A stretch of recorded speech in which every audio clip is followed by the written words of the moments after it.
Bonjour à tous, on se retrouve sur la chaîne de guidance et soins de l'âme pour une nouvelle présentation. Cette fois-ci, je vais vous présenter un livre, Métamorphose d'Anne Guéquière. Alors, je ne sais pas si vous vous souvenez, il y a quelques semaines, je vous avais présenté son oracle qui est paru en 2020. D'ailleurs, alors je vais vous montrer l'illustration de l'oracle. Je ne sais pas si vous vous souvenez, l'oracle de la métamorphose. Donc un très bel oracle. Et donc cette fois-ci, c'est le livre. Donc Métamorphose aux éditions Erol, éveille ta conscience, 33 rencontres essentielles pour être soi. Donc en fait, ces 33 rencontres renvoient à 33 interviews en fait, qu'Anne Guéquière a réalisées auprès de personnalités importantes, mais ce ne sont pas tant des personnalités, on va dire, parce qu'elles sont célèbres, qu'elles ont été interviewées, c'est surtout parce qu'elles sont des personnes éveilleuses de conscience et qui passent des messages, donc ce sont des messagères. Et Anne Guéquière, en fait, a rassemblé dans ce livre 33, on va dire, 33 essentiels de ce qui renvoie à la notion de conscience, en tout cas à l'éveil de la conscience. Qui est Anne Guéquière? Donc je vous ai fait un résumé. L'objectif en fait de cette vidéo, c'est de vous présenter en résumé donc l'essentiel de ce livre, mais alors je peux pas résumer en fait les 33 rencontres faites. Par contre, j'ai sélectionné 6 rencontres que je vais vous présenter. Donc Anne Guéquière, c'est elle qui a fondé le magazine Féminin Bio. Il faut savoir qu'elle est directrice de collection aux éditions Erol et elle est la créatrice du podcast Métamorphose. Donc en fait, ce livre, en fait, il fait revivre justement la magie du podcast que l'on peut retrouver forcément en ligne, donc sur Internet. Elle est l'auteure d'une dizaine de livres et coffrets dont l'oracle de la métamorphose, comme je vous l'ai dit. Et depuis l'enfance, elle est attirée par la spiritualité, par le divin, par la conscience, par la philosophie.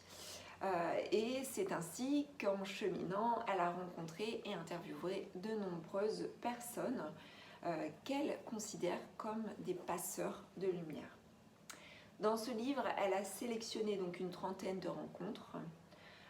Donc là, on a 33 rencontres primordiales et a fait le point sur les enseignements essentiels lesquels en fait permettent de cheminer vers soi et d'éveiller nos consciences.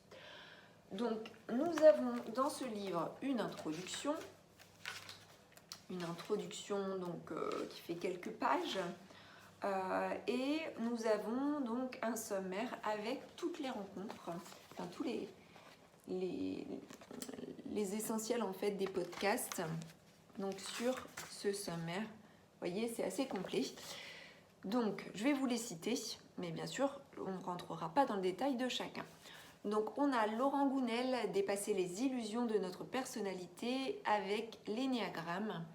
Thierry Janssen, écouter le silence à l'intérieur de soi.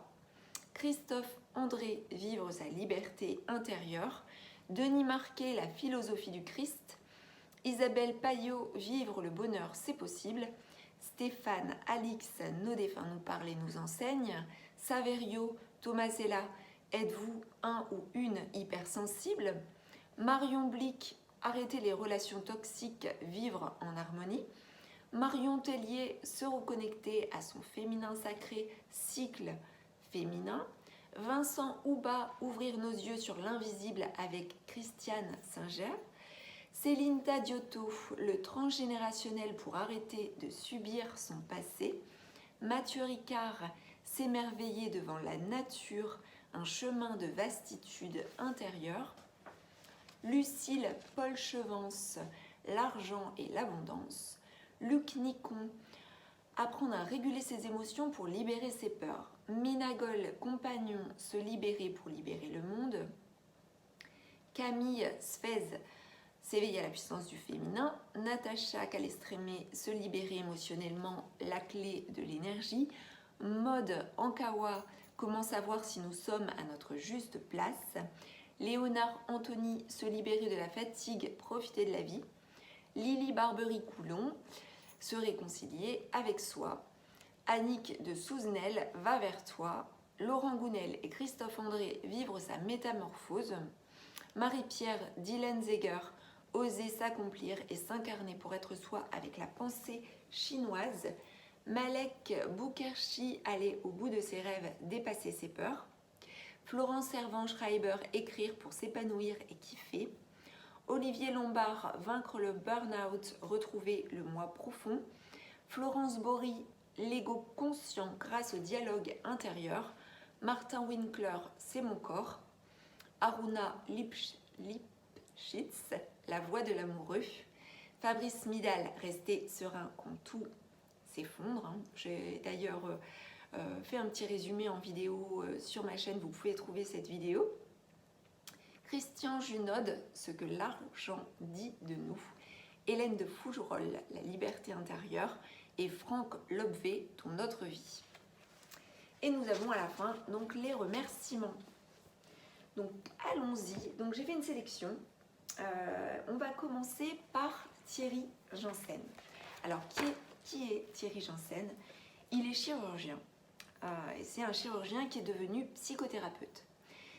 Alors Thierry Janssen propose un chemin de retour à l'essentiel, une rencontre avec soi. Il a écrit un livre, donc même d'autres, et dans son livre « Écouter le silence à l'intérieur », il fait part du chemin extraordinaire qui a radicalement modifié son existence. Il y partage son vécu de la pure conscience pour apprendre à écouter le silence à l'intérieur et nous amener sur le chemin de l'éveil. Le mental, il nous dit que le mental est bavard, nous le savons tous. Il ne s'agit pas de le diaboliser, mais de le calmer. Et pour cela, rien de mieux qu'une pleine attention, une présence donc attentive avec une respiration profonde qui va détendre le cœur et éveiller notre nature silencieuse. L'auteur nous dit que la spiritualité est la plus profonde expérience que nous puissions faire. Elle nous apprend à aimer. Donc voilà pour Thierry Janssen. Ensuite, j'ai sélectionné Stéphane Alix. Stéphane Alix, il est journaliste et auteur et fondateur de l'INRES. L'INRES, c'est l'Institut national de recherche sur les expériences extraordinaires. Stéphane Alix, en fait, il permet de rendre accessible au grand public de nombreux phénomènes dits inexpliqués. La vie après la mort, c'est un de ces sujets essentiels en fait. Et pour lui, c'est une hypothèse scientifique rationnelle basée sur des faits et non des croyances. La mort est devenue son sujet d'enquête vraiment principal. Pour lui, nous devons remettre en question nos certitudes. Il est important de libérer la parole et d'écouter l'extraordinaire, car cela peut apporter un soutien dans une phase d'épreuve. Alors l'extraordinaire autour de la mort, mais pas seulement. Tout ce qui est phénomène expérience extraordinaire renvoie aux expériences liées à la vie après la mort, mais pas seulement. Aussi à tout ce qui est état modifié de conscience. Donc libérer la parole de l'extraordinaire, c'est permettre l'écoute et c'est permettre aussi de traverser l'épreuve et de vivre les choses en fait pour celui qui a vécu l'extraordinaire comme un soutien vraiment important. Alix nous dit, en fait dans le principal du podcast et dans les conférences qu'il mène, il nous dit que nos défunts nous parlent. Et ces défunts, ils nous enseignent. Ce qui ressort des témoignages, des messages captés de toutes les expériences extraordinaires, c'est que les âmes, donc qui sont parties de l'autre côté, veulent rassurer les personnes vivantes. Il faut savoir aussi que ces âmes passées de l'autre côté se présentent souvent aussi, dans la plupart des cas, aux personnes vivantes, elles se présentent sous une forme vraiment apaisée. Donc le fait d'être passé de l'autre côté apporte un apaisement. Ce qui ressort aussi, c'est qu'à partir du moment où on meurt et on passe de l'autre côté, on va dans cet au-delà, on n'est pas seul du tout et on est accueilli. Voilà le message essentiel de Stéphane Alix. Ensuite, j'ai sélectionné donc, on va dire, le message principal aussi de Marion Blick. Qui est Marion Blick? Alors, Marion Blick, elle est psychologue clinicienne, spécialiste des troubles de l'attachement. Pour elle, la plupart d'entre nous peuvent très facilement être en proie aux relations toxiques. Il n'est pas toujours aisé de se rendre compte que l'on est sous l'emprise de quelqu'un. Donc ce peut être d'un conjoint, d'un parent, d'un ami, d'un collègue. La toxicité va démarrer là où on est amené à faire des choses que l'on ne voudrait pas faire. En tant que victime, la personne ne va pas oser dire non. Il est possible pour Marion Blick de se protéger de ce genre de situation avec un type d'attachement qui est dit sécure. Donc pour Marion Blick, mais pour de nombreux psychologues, on a différents types d'attachement possibles. Et pour Marion Blick, elle nous cite 4 styles d'attachement. Donc nous avons l'attachement sécure, l'attachement évitant, l'attachement fusionnel et l'attachement chaotique. L'attachement sécure, en fait, va renvoyer à un profil de personnalité ou profil de comportement que l'on va avoir en grandissant et qui vient en fait d'un bon maternage, c'est-à-dire on est en sécurité. Et donc, à partir du moment où on est en sécurité, on peut se prémunir en fait des relations toxiques. On a un profil qui est dit évitant. Donc un type d'attachement évitant, souvent l'enfant par exemple n'a pas eu de parents attentifs ni présents durant son enfance. Et donc là, dans la sphère relationnelle, il va y avoir des évitements.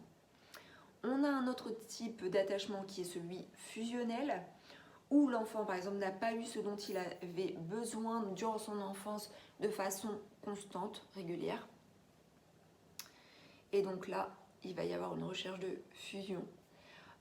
Et nous avons un type d'attachement également chaotique, où l'enfant par exemple a eu un parent durant son enfance tantôt sécure ou tantôt terrifiant, et ce qui n'a pas aidé au bon développement.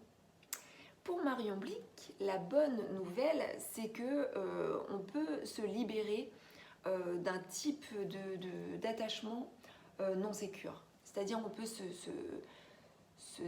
se détacher d'un type d'attachement néfaste pour aller vers un attachement sécure et du coup éviter ou régler tout ce qui est relation toxique. Il faut savoir également que de nouvelles thérapies permettent de libérer nos traumas et de gérer l'anxiété. Et Marion Blick nous dit qu'il est nécessaire de réparer son lien d'attachement afin de créer de bonnes et solides relations, ce qui permettra de renforcer notre confiance en nous et notre faculté à prendre notre juste place.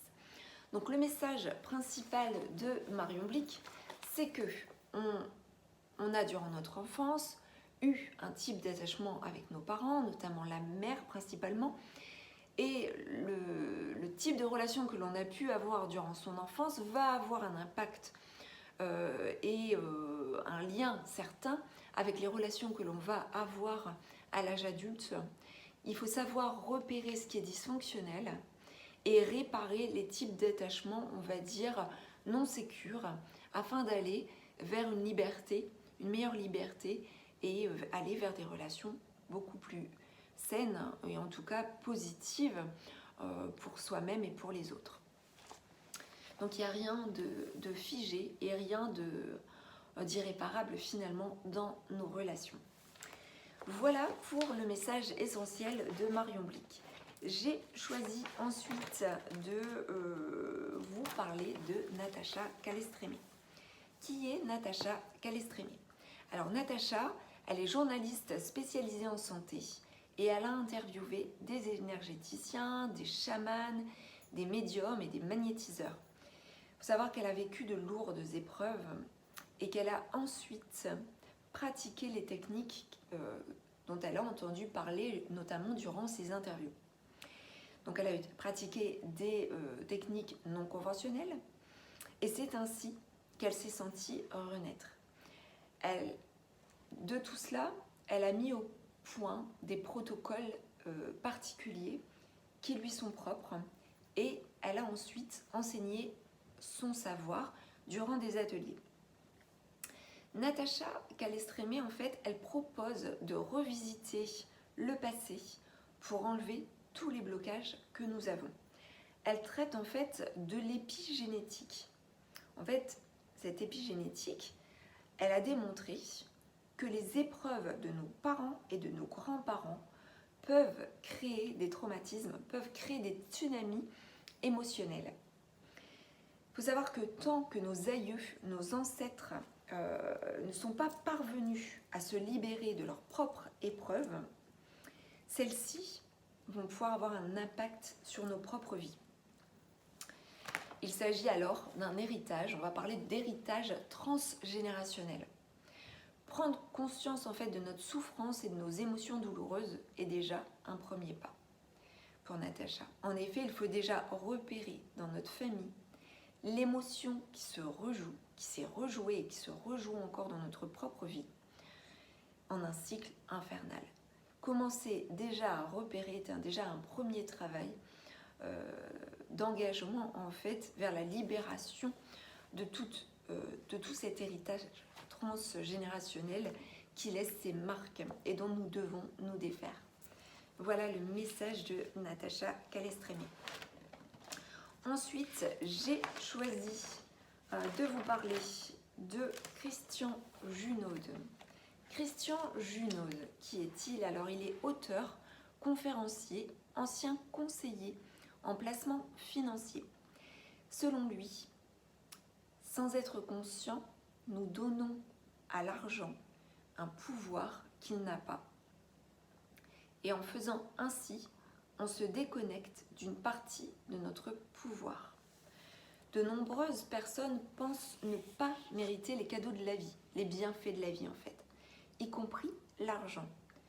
L'argent fonctionne comme une énergie et a un sens de circulation. C'est ce que nous devons retenir. C'est qu'il fonctionne vraiment comme un flux énergétique. Même les multimilliardaires, multibillionnaires, peuvent vouloir toujours plus d'argent. Mais il y a derrière tout cela une forme d'insécurité. L'expression « gagner sa vie » en est témoin. Parce que cette expression, elle sous-entend que c'est une question de vie ou de mort. Gagner sa vie, ça veut dire que si on ne la gagne pas, on peut la perdre peut-être. Et par peur du manque d'argent, on peut faire des choix du coup douloureux, comme prendre un métier que l'on n'aime pas du tout, mais qui va nous apporter un certain confort, une certaine sécurité à minima, mais finalement, ça peut nous détruire. Christian Junod nous invite à observer nos comportements et nos pensées liés en fait à l'argent. L'auteur nous dit que nous construisons nos propres prisons dorées dans lesquelles nous sommes. Et la société de consommation dans laquelle nous vivons ne nous aide pas du tout à nous détacher de ces pensées et de ces comportements, puisqu'elle va nous inciter justement à consommer et à produire, à surproduire. Et du coup, ça va nous amener à quoi? Ça va nous amener en fait à compenser notre mal-être en achetant des choses qui ne sont pas forcément utiles. Christian Junod, il nous dit également que la plupart des personnes qui arrivent à se libérer pour vivre leur métier de cœur déclarent consommer bien moins qu'avant, parce qu'en fait, il n'y a plus rien à compenser. Il n'y a plus à faire de preuves, puisqu'on est là où nous devons être. Nous sommes alignés. Tout est possible, il ne dépend que de soi d'y croire ou pas, car ça commence par là. D'ailleurs, Christian Junod nous dit que l'entrepreneuriat peut être un parcours d'accélération, d'apprentissage sur soi pour rompre les limites de nos possibles. Un autre aspect aussi important, c'est que faut savoir que certains se créent une souffrance inutile pour se donner bonne conscience de mériter les fruits de leur travail. Il y a une peur aussi du regard des autres, une culpabilité possible d'être joyeux en gagnant de l'argent, alors que d'autres n'en ont pas, qu'il y a la pauvreté dans le monde. Eh bien, il peut y avoir une forme de culpabilité et une peur aussi du regard d'autrui par rapport à tout cela. Certains également ont peur de passer pour des voleurs ou des profiteurs et appliquent, dans leur profession par exemple, des tarifs trop bas qui ne les gratifient pas, qui ne gratifient pas toute l'énergie et tout le cœur qu'ils ont mis en fait dans ce qu'ils mettent en fait dans ce qu'ils font au quotidien. Tout le monde. Alors le message en fait de Christian.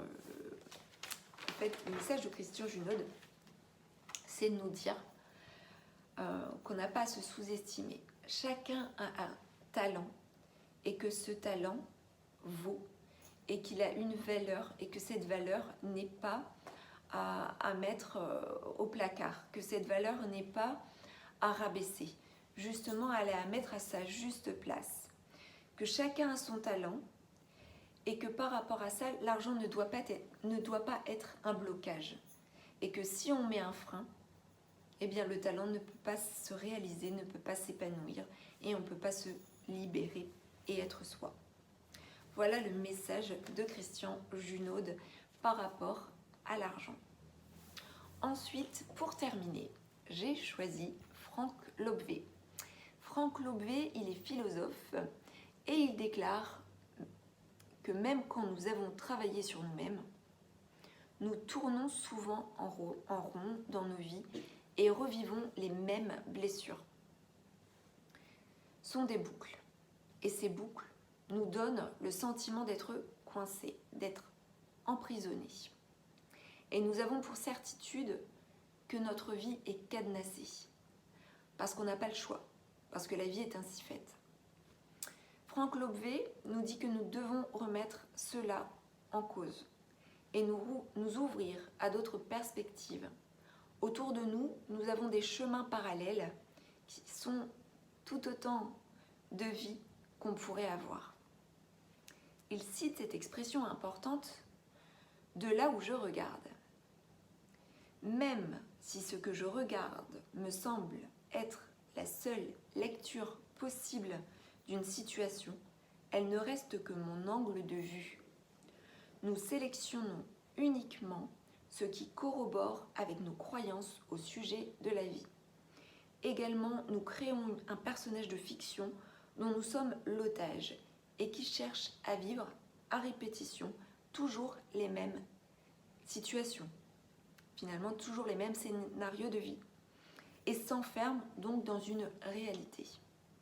Frank Lobvé a écrit le livre « Ton autre vie », paru aux éditions Erol. Ce livre cherche à sortir justement de ce piège dans lequel nous nous enfermons. Il faut savoir également qu'à notre insu, nous portons une signature vibratoire, telle une forme d'intention. Nous sommes des êtres multifacettes, capables de vibrer tour à tour, tendresse et ressentiment.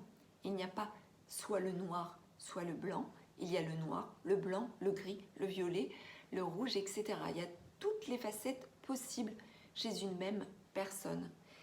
Cependant, nous avons une signature vibratoire que nous portons. Afin de rester responsables de notre propre expérience, nous devons percevoir notre propre signature vibratoire. Ce n'est pas ce que je pense de moi, mais la signature vibratoire, c'est ce qui se dégage de moi, c'est ce qui émane de moi. Enfin, pour lui, travailler sur soi, ce n'est pas essayer de changer ou de se débarrasser de quelque chose à tout prix, mais c'est essayer d'incarner ce que l'on est, revendiquer toutes nos facettes comme légitimes afin d'être soi. Voilà pour la présentation du livre d'Anne Guéquière, Métamorphose. J'espère que cette présentation vous aura plu. Alors bien entendu, j'ai sélectionné que 6 auteurs et que 6 rencontres essentielles. Cependant, voilà, elles sont toutes très importantes, très enrichissantes, très intéressantes. Je vous invite à vous procurer ce livre. Vous ne serez pas déçus. Ça éveillera certainement votre conscience, ou en tout cas ça l'aiguisera. Ça la nourrira. Et j'espère que cette vidéo vous aura plu. Je vous invite à la partager, à commenter, à liker et à vous abonner à ma page si cela n'est pas déjà fait. Je vous dis à très vite et je vous souhaite une excellente journée. À bientôt.